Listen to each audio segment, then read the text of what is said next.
PMC Haryanvi channel पर आप सभी का स्वागत है।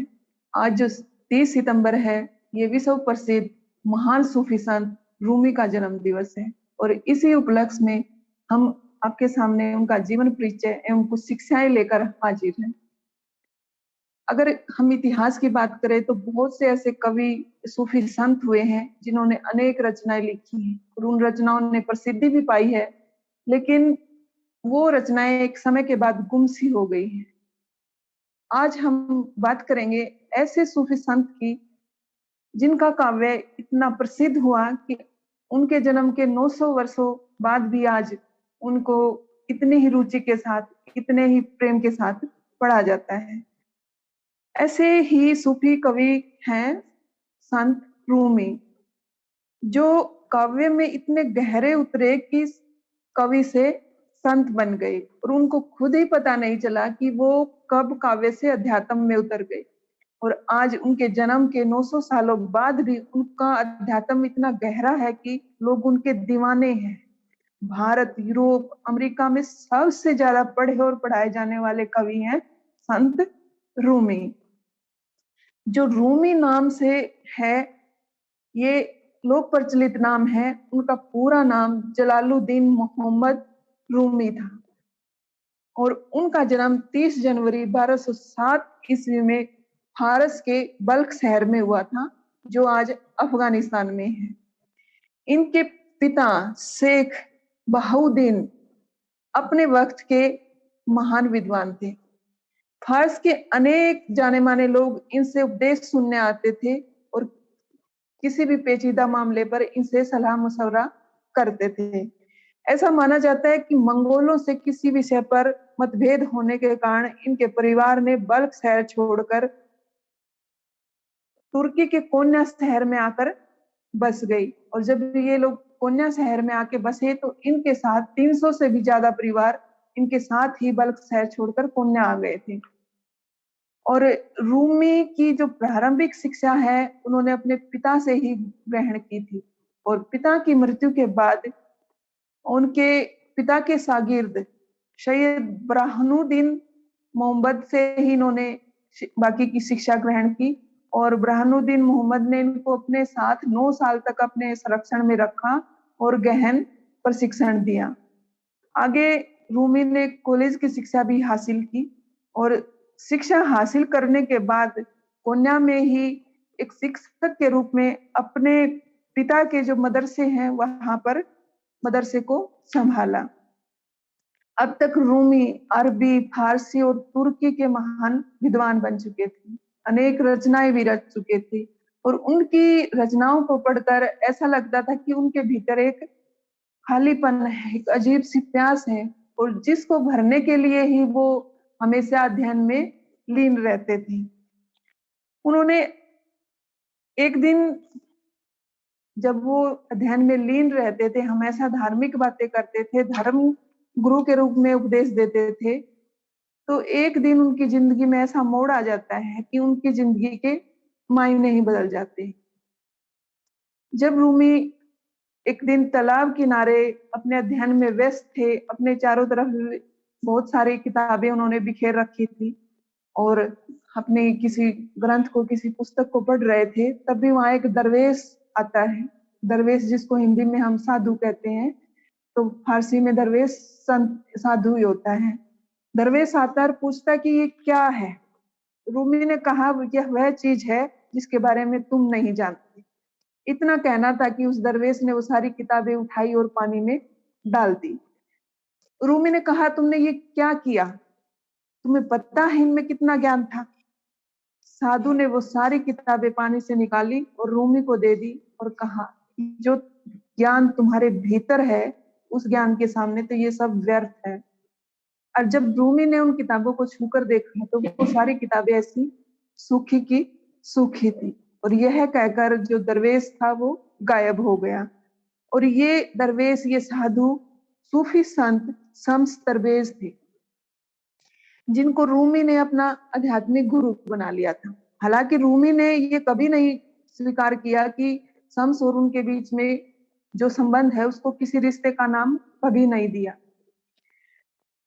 रूमी शम्स दरवेश की संगत में ऐसे आध्यात्मिक रंग में रंगे कि उनके जो पहले वाले एक धार्मिक गुरु के नाम पे, एक मौलाना के नाम पे जो उपदेश देते थे, मदरसे में पढ़ाते थे, वो सारे काज छोड़ दिए और दिन रात बिना भूख प्यास की चिंता किए रूमी के साथ रहते, उनसे ही बातें करते और उनके साथ ही बातें करते करते कभी हंसते, कभी रोते, कभी नाचते, कभी गाते, दिन रात एक दूसरे के साथ रहते थे। उन्हें एक पल की जुदाई भी बर्दाश्त नहीं थी। कहते हैं कि रूमी को अकेला छोड़कर एक बार शम्स दरवेश कहीं चले गए और रूमी दीवानों की तरह उनको ढूंढता हुआ उनके पास पहुंच गया और उनको मनाकर वापस अपने शहर कोन्या में ले आया। लेकिन जो लोग रूमी की विद्वता के कायल थे, उन्हें केवल एक धर्म गुरु के रूप में ही देखते थे, एक धर्म शास्त्री के रूप में ही देखते थे, उनसे रूमी का यह रूप बर्दाश्त नहीं हुआ और उन्हें लगा कि शम्स दरवेश ने रूमी पर कुछ जादू टोना कर दिया है और अपने वश में कर लिया है और बदले की भावना से उन्होंने शम्स दरवेश की हत्या कर दी और इस हत्या में स्वयं रूमी का छोटा बेटा भी शामिल था। और इस घटना ने रूमी को इतना अकेला कर दिया कि वो हमेशा अकेले रहने लगी और अकेलेपन में अल्लाह की जो इबादत की, अकेलेपन की जो इबादत थी, वो अल्लाह की पैगंबर के प्रति मोहब्बत में बदल गई। और जब रूमी में के जीवन से शम्स दरवेश के जाने के बाद उन्होंने एक अलग ही रूप धारण कर लिया, जो एक बिछड़ी हुई प्रेमिका का था और स्वयं को प्रेमिका मानकर अल्लाह को प्रेमी मानते हुए उन्होंने हमेशा प्रेम में मगसूल रहने लगे और घूम घूम कर नाचते गाते रहते और जिनको उनके जो शिष्य थे उन्होंने लिपिबद्ध किया है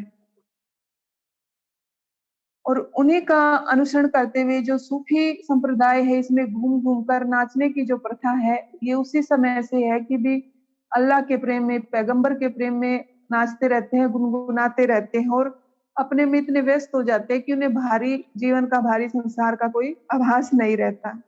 कहते हैं कि एक प्रेमी के दर्द को सिर्फ एक प्रेमी ही समझ सकता है और जो संत रूमी थे, उनकी रचनाओं में प्रेम की पीड़ा थी और वो पीड़ा उनको प्रेम को अलग ही रूप में परिभाषित करती है। उन्होंने प्रेम को एक अलग ही व्याख्या दी है और वो अध्यात्म का आधार बनी है उनकी रचनाएं, जिसमें आत्मा को प्रेमिका और परमात्मा को प्रेमी के रूप में दर्शाया गया है और इसी आधार पर उन्होंने अनेक प्रेम काव्यों की रचना की और अनेक जीवन में शिक्षाएं दी। उनमें से कुछ शिक्षाएं आपके सामने हैं, उनको अल्फाज करने की कोशिश करूंगी, आपको पसंद आएंगी, आप उनसे कुछ समझ पाएंगे और हम उनसे कुछ जीवन में ज्ञान ग्रहण कर पाएंगे। रूमी कहते हैं कि कल तक मैं चालाक था, इसलिए दुनिया को बदलना चाहता था, लेकिन आज मैं बुद्धिमान हूं, इसलिए मैं स्वयं को बदलना चाहता हूं। रूमी कहते हैं कि कल तक मैं चालाक था, इसलिए दुनिया को बदलना चाहता था, लेकिन आज मैं बुद्धिमान हूं, इसलिए स्वयं को बदलना चाहता हूं। और कहते हैं कि अपने शब्दों को इतना ऊंचा करो, ना कि आवाज, अपने शब्दों को ऊंचा करो, ना कि आवाज को, क्योंकि बादलों की बारिश से फूल बढ़ते हैं, ना कि बादलों की गर्जना से। रूमी कहते हैं कि मौत से पहले आपको जो भी मिला है उसे त्याग दो। मौत से पहले आपको जो भी मिला है उसे त्याग दो, बांट सको तो बांट दो। यदि आप रगड़ से चिढ़ते हो, यदि आप रगड़ से चिढ़ते हो तो पुलिस कैसे किए जाओगे? यानी जीवन में जो भी मुश्किलें आती हैं वो हमें रगड़ने के लिए, हमें परखने के लिए आती हैं। अगर हम उन परेशानियों से पीछे हट जाएंगे तो पॉलिश नहीं हो पाएंगे, यानी जीवन में निखर नहीं पाएंगे। तुम उड़ने के लिए बने हो तो रेंगते क्यों हो? तुम उड़ने के लिए बने हो तो रेंगते क्यों हो? जब दुनिया आपको घुटनों पर ला देती है जब दुनिया आपको घुटनों पर ला देती है तो परमेश्वर से प्रार्थना करने की एक आदर्श अवस्था बनती है। जब हम परमेश्वर से, परमात्मा से प्रार्थना करते हैं तो घुटनों के बल बैठकर प्रार्थना करते हैं और वही आदर्श स्थिति मानी जाती है। तो रूमी कहते हैं कि जब दुनिया ने आपके घुटनों पे टिकाया तो इसका मतलब कि आप अब परमात्मा से प्रार्थना करने योग्य हो चुके हो।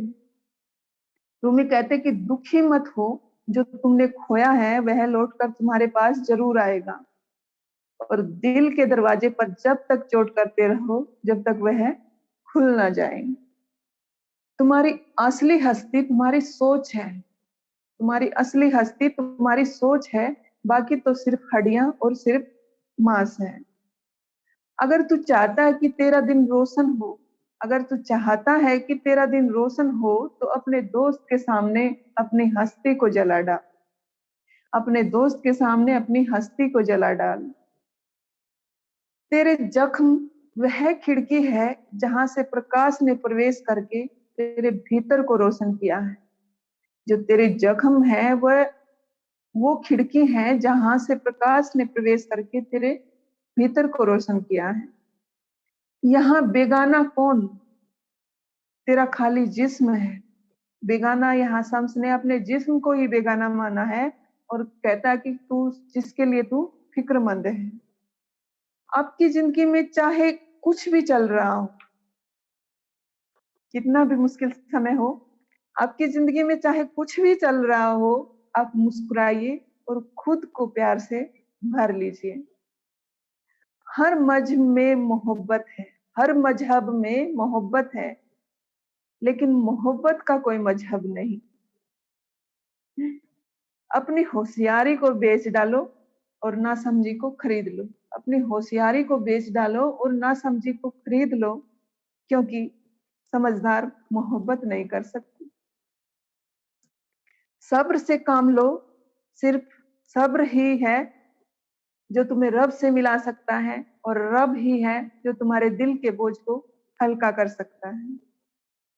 और कांटों के साथ जो फूलों ने सब्र किया है, कांटों के साथ जो फूलों ने सब्र किया है, वही फूल खुशबूदार होकर खिले हैं। जब सख्त जंग अपने भीतर ही है, जब सख्त जंग अपने भीतर ही छिड़ी है, तो बाहर वालों से क्या लड़ना। अच्छी सूरत दिल जीत सकती है, पर अच्छी सीरत रूह को जीत लेती है। और हमेशा खूबसूरत रहने वाली चीज दिल की खूबसूरती है। बुराई सजा पाए बगैर नहीं रहती और अच्छाई जजा पाए बगैर नहीं। बुराई सजा पाए बगैर नहीं रहती और अच्छाई जजा पाए बगैर नहीं। हक पर यकीन रख, बाकी होने दो जो होता है। जब रास्ते पर निकल पड़ते हो तो रास्ता खुद ही दिखने लगता है। जब रास्ते पर निकल पड़ते हो तो रास्ता खुद ही दिखने लगता है। यह धुंध तो केवल कदम उठाने भर तक की है। न यह प्यार है, एक अनजान आकाश की उड़ान है। ये प्यार है, एक अनजान आकाश की उड़ान भरना है। ईश्वर से सच्चा प्रेम सैकड़ों पर्दों को हटा देता है। ईश्वर से सच्चा प्रेम सैकड़ों पर्दों को हटा देता है। पहले अपना जीवन मुक्त कर एक कदम आगे बढ़ाने के लिए। प्रेम अपने आप में सभी प्रेम अपने आप सभी भाषाओं के माध्यम से अपना रास्ता खोज लेता है। प्रेम न पूर्व का है न पश्चिम का है, क्योंकि प्रेम की कोई सीमा नहीं।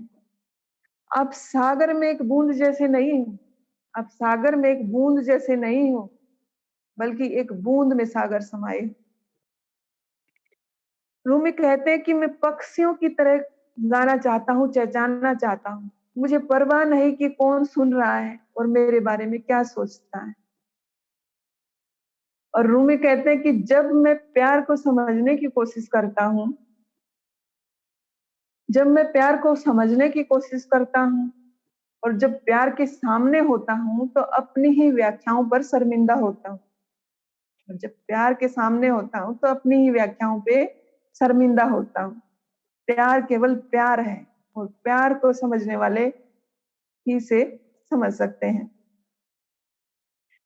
जब आप संघर्ष के रास्ते से गुजरते हो, जब आप संघर्ष के रास्ते से गुजरते हो, जब सब आपका विरोध करते हैं, जब आपको लगे कि अब सहन नहीं हो सकता, जब आपको लगे कि अब सहन नहीं हो सकता, तब हार नहीं माननी है, क्योंकि वह जो समय है, वह जो स्थान है, वही स्थिति आदर्श स्थिति है, उसी से आपका अच्छा समय शुरू होने वाला है।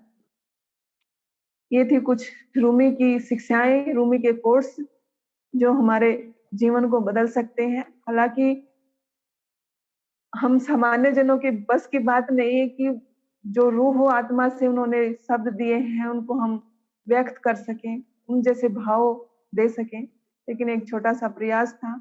उनके जन्म दिवस पर उनको एक छोटी सी श्रद्धांजलि थी और अगले किसी कार्यक्रम में फिर मिलेंगे।